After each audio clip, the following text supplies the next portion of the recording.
ಈಗ ಒಂದು ವಿಡಿಯೋ ಹಾಕ್ತೀನಿ, ನೋಡ್ಕೊಂಡ್ ಬನ್ನಿ, ಆಮೇಲೆ ಮಾತಾಡೋಣ. பெங்களூர் எவன் ஊரு எவன் இருப்பாங்க.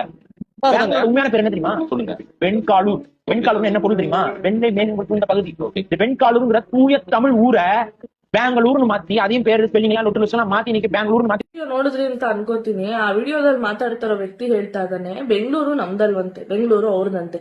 ಇಂತ 4 ಜನ ಬೇಡ ಬಾಯಿಗೆ ಸರಿಗ್ ಬರುತ್ತೆ, ಇಂತ 4 ಜನ ಇರೋದ್ರಿಂದಾನೆ ಕರ್ನಾಟಕಕ್ಕೂ ತಮಿಳುನಾಡಿಗೂ ಈ ಮಟ್ಟಕ್ಕೆ ಜಗಳ ಆಡ್ತಾ ಇರೋದು. ಫಸ್ಟ್ ಚೆನ್ನೈಗೆ ಮುಂಚೆ ಏನ್ ಹೆಸರಿತ್ತು ಅಂತ ಹೋಗಿ ಕೇಳ್ಕೊಂಬನ್ನಿ, ಆಮೇಲೆ ನಮ್ ಬೆಂಗಳೂರು ಬಗ್ಗೆ ಅವ್ರು ಮಾತಾಡ್ಲಿ ಅಲ್ವಾ. ಮುಂಚೆ ಚೆನ್ನೈಗೆ ಇದ್ದಿದ್ದ ಹೆಸರು 17ನೇ ಶತಮಾನದಲ್ಲಿ ಚನ್ನಪಟ್ಟಣ ಅಂತ, ಚನ್ನನಾಯಕ ಅನ್ನೋ ಒಬ್ಬ ಇವರು ಅದನ್ನ ಆಳ್ತಾ ಇದ್ದಿದ್ದು. ಆದ್ಮೇಲೆ ಮದರಾಸಿ ಪಟ್ಟಣಂ ಅಂತ ಅದ್ರ ಅದಕ್ಕೆ ಹೆಸರು ಬಂದಿದ್ದು. ಅದಾದ್ಮೇಲೆ ಅದಕ್ಕೆ ಚೆನ್ನೈ ಅಂತ ಹೆಸರು ಬಂದಿದ್ದು. ನೀವೇ ನಮ್ಮ ಹೆಸರು ನಿಕ್ಕೊಂಡಿದೀನ, ನೀವೇನೋ ನಮ್ಮ ರಾಜ್ಯದ್ದು ರಾಜಧಾನಿ ಬಗ್ಗೆ ಮಾತಾಡೋದು.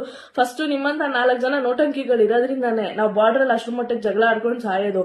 ಹಂಗ ಹತ್ತಿಸ್ ಬಿಟ್ಬಿಡ್ತೀರಾ, ಆಮೇಲೆ ನೋಡ್ಬಿಟ್ಟು ಕೂತ್ಕೊಂಡು ಕಿಸಿತೀರಾ. ಇದೇ ನೀವು ಮಾಡೋ ಕೆಲ್ಸ.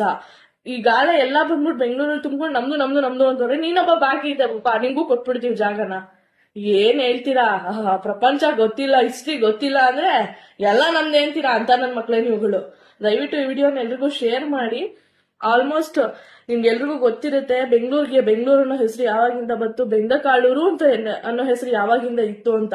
ಇನ್ನ ಮಗ ಎಲ್ಲರೂ ಸಿಕ್ಕಿದ್ರೆ ಒಂಚೂರು ಹೇಳ್ಕೊಡ್ರಪ್ಪ, ಯಾವಾಗಿಂದ ಬಂತು ಅಂತ ಹಿಸ್ಟ್ರಿ ಬಗ್ಗೆ ಅರ್ಥ ಮಾಡ್ಸ್ರಪ್ಪ. Thank you so much.